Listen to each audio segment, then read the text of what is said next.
E aí pessoal, tudo belezinha? Vamos para mais um vídeo de Geografia Física para o projeto Enem no Corona 2020 da professora Sabrina do Sai Historiando. Beleza, aqui quem está falando é o professor Marcos, do @Marcos Júnior Prof. Geografia.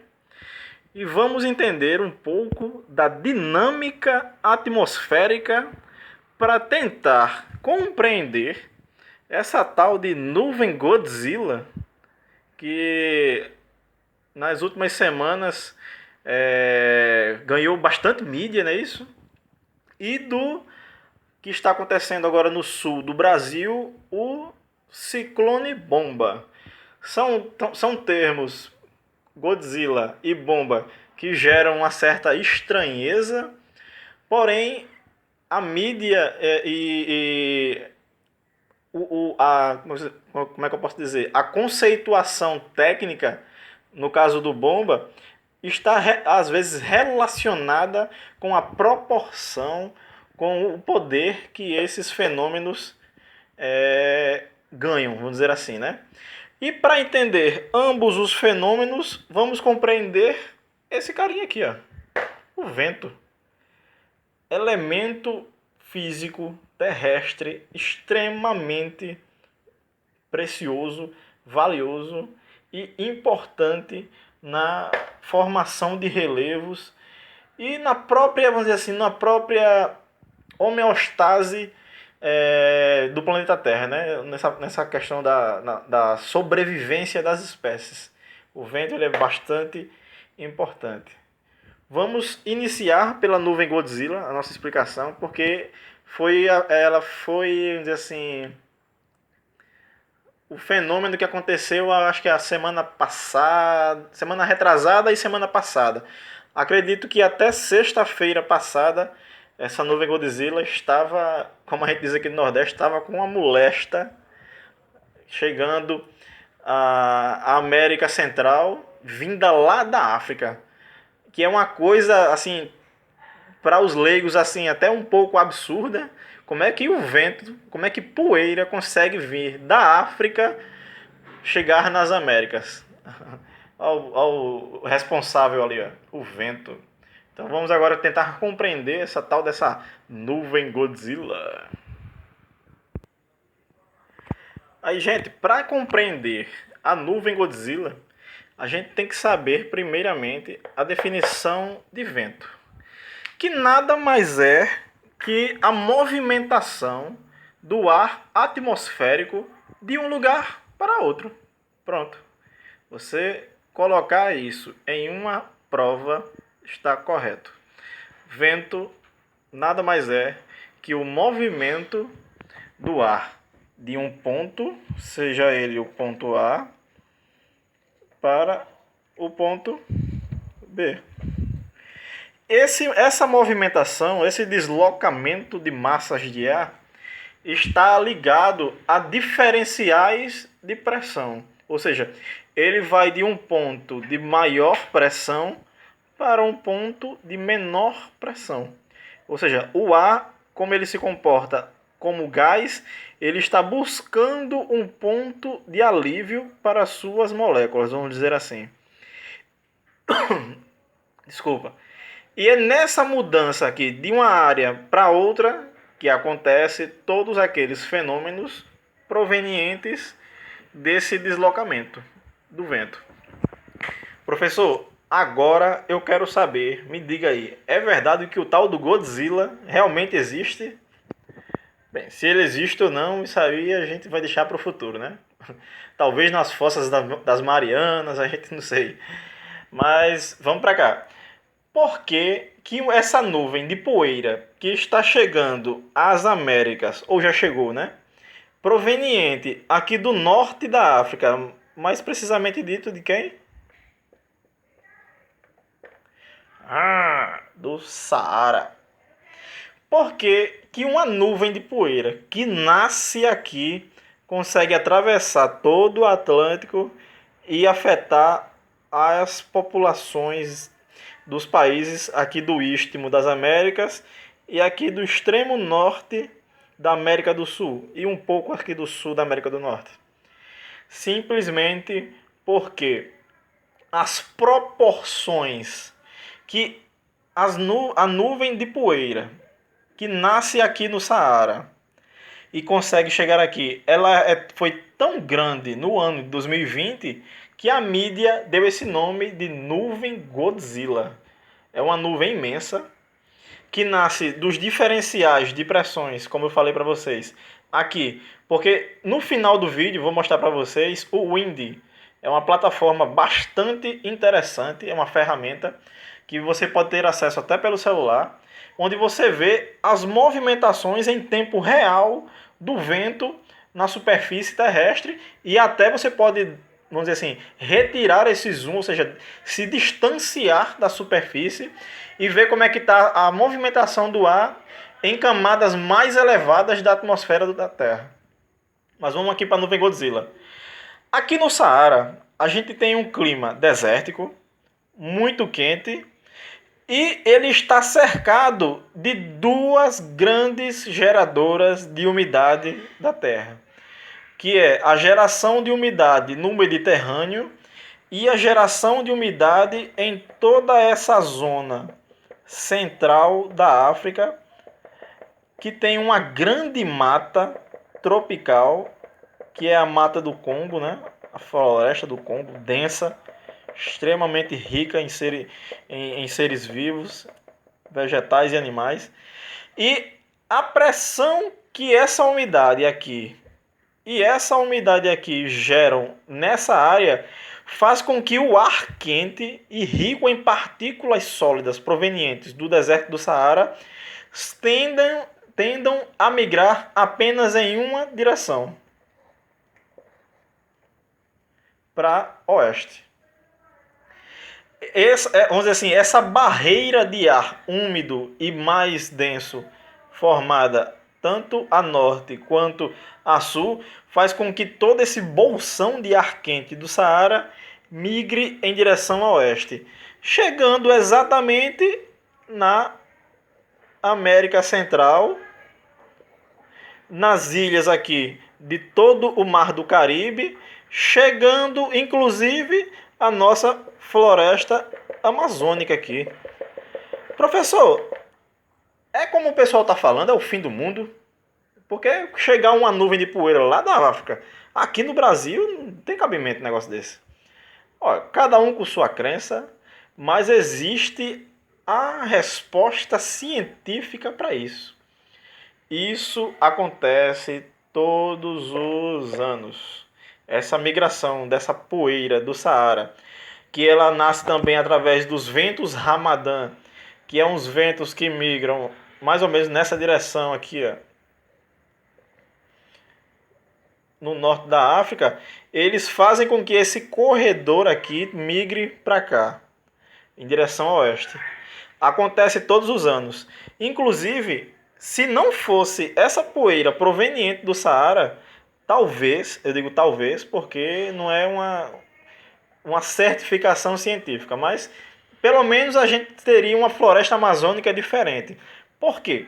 Porque o solo amazônico ele é muito profundo, ele já foi muito lixiviado devido à precipitação altíssima dessa área aqui, e todo o fósforo que as plantas necessitam na floresta amazônica é proveniente de onde?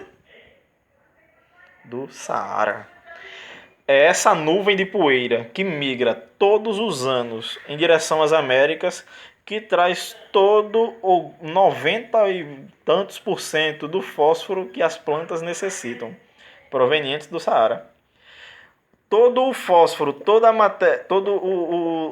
os metais, alguns, né, como ferro, por exemplo, que as plantas aqui absorvem, são provenientes do Saara, porque todo o material daqui já foi todo lixiviado. Professor, lixiviação, o senhor já falou sobre isso? Acredito que não, mas lixiviação é como se você pegasse o solo e lavasse. Nessa lavagem, todas as pequenas partículas necessárias da planta são transportadas para áreas mais profundas ou áreas distantes da área de origem aqui. Ou seja, todo o material daqui ele já foi para o subsolo. Em determinadas faixas do solo em que as raízes das plantas não conseguem mais alcançar.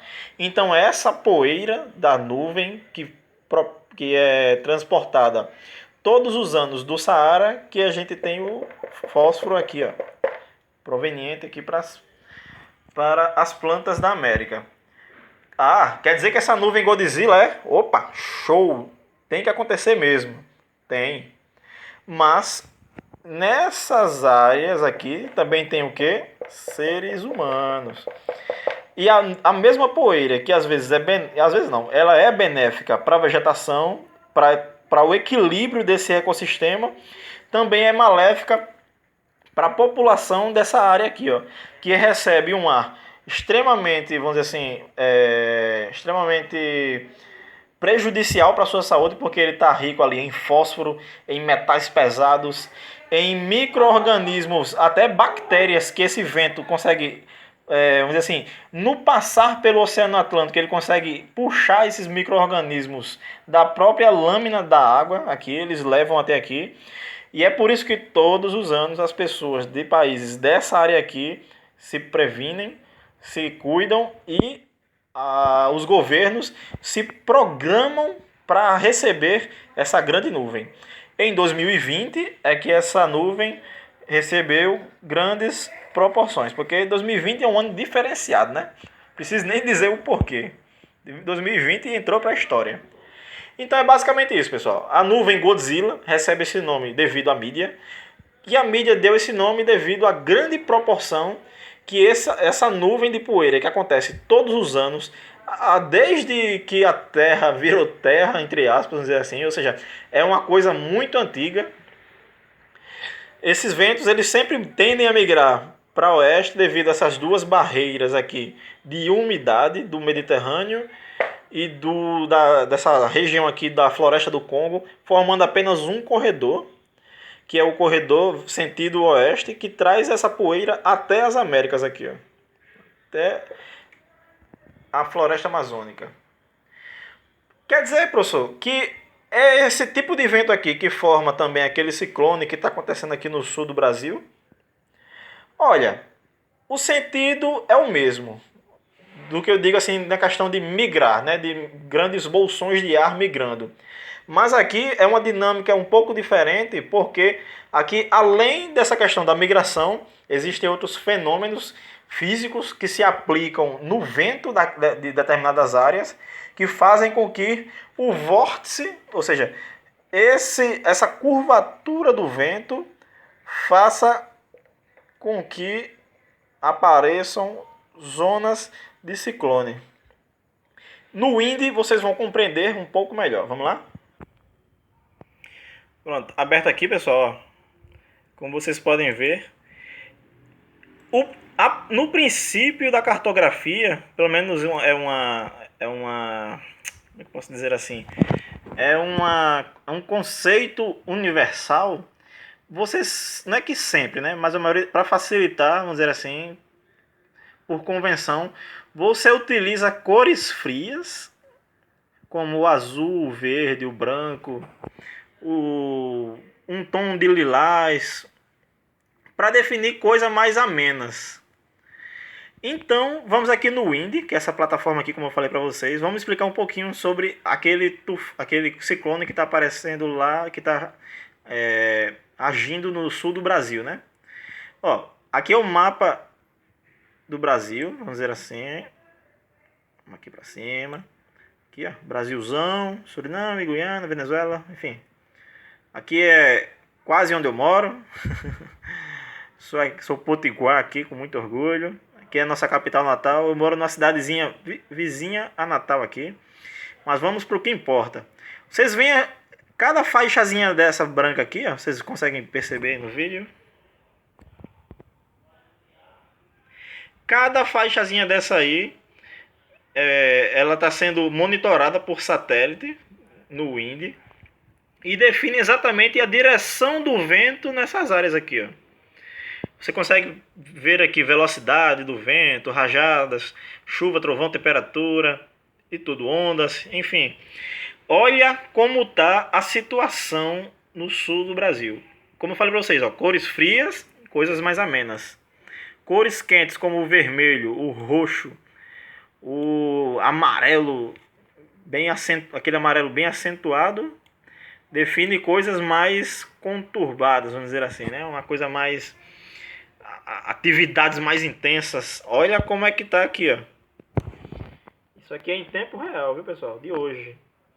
Olha como tá tanto a velocidade quanto a capacidade do vento nessa curvatura aqui, ó. Aqui está agindo, por exemplo, uma força centrífuga no vento, ou seja, ele tende a ir para um centro. Olha aqui, ó. Rio Grande do Sul, Paraná e Santa Catarina aqui, ó. Bem próximo aqui desse vórtice aqui, ó. Olha a capacidade que isso aqui está tendo. Ó. Em velocidade, vocês percebam a velocidade e direção. Ó. Ele vem assim no sentido... eu acho que aqui basicamente sul. Aí depois ele faz uma curvatura para nordeste. Depois leste, enfim. Ele fica nessa coisa migrando aí, ó, nessas direções. Hoje pela manhã, eu vou dar uma puxadazinha aqui. Ó. Hoje pela manhã estava assim... Agora à tarde, a gente já é mais ou menos 6 horas da tarde, né? Vou puxar aqui para 6 horas. 6 horas, pronto. Olha como já se afastou um pouco aqui do litoral. Vocês conseguiram perceber? Vou mais uma vez, ó. Pela manhã, onde estava. E agora às 6 horas, tá onde? Se afastando aqui, ó. Essa plataforma é bastante interessante. Mas esse ciclone extratropical, ele não é só vento. Ele também é o quê? Ondas. Vamos ver como é que estavam as ondas hoje de manhã. Aqui é a direção das ondas, ó. Porque o vento, ele influencia nas ondas da área, o vento. Com certeza, não é isso? Olha como é que estavam as ondas. Vamos ver mais cedo. Como é que as ondas estavam atingindo aqui, ó. Ó, grande parte delas estavam nesse sentido aqui, ó, nordeste aqui, ó. Na questão. Poucas chegavam ao litoral de forma intensa aqui, ó. A grande maioria ficava nesse aqui, ó, nesse turbilhão de vento, vamos dizer assim, ó.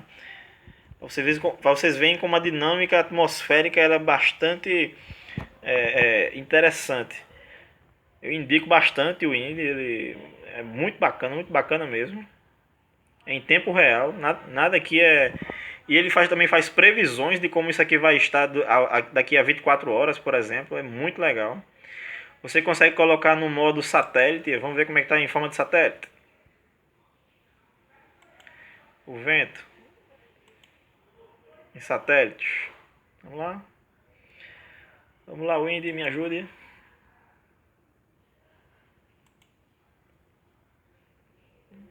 Vocês vão ver como é que está a fotografia em forma de satélite dessas áreas.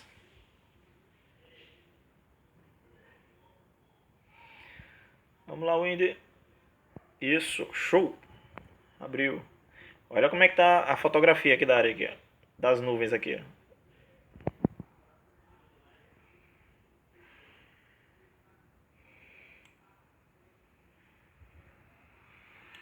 ó. Olha aqui, ó. Vocês veem que está no formato de ciclone mesmo.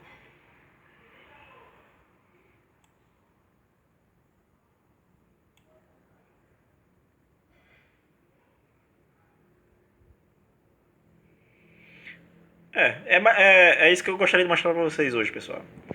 Espero que ajude para vocês compreenderem esses dois fenômenos que bateu demais na mídia ultimamente. Pode ser tema de Enem. E o importante é que vocês compreendam os conceitos que levam a tal dinâmica. Porque o Enem ou qualquer outra prova pode trazer exemplos diferentes, porém com o mesmo, vamos dizer assim, a mesma pegada, ou seja, a mesma lógica desses dois fenômenos que eu apresentei para vocês hoje. Legal? Estudem, acompanhem o Enem no Corona, da professora Sabrina. Me sigam lá no Instagram, @MarcoJúnior, Prof. Geografia. Eu publico bastante sobre numismática, que é a ciência que estuda as moedas, e faço um link com a minha área, que é a geografia, beleza? Abração e obrigado.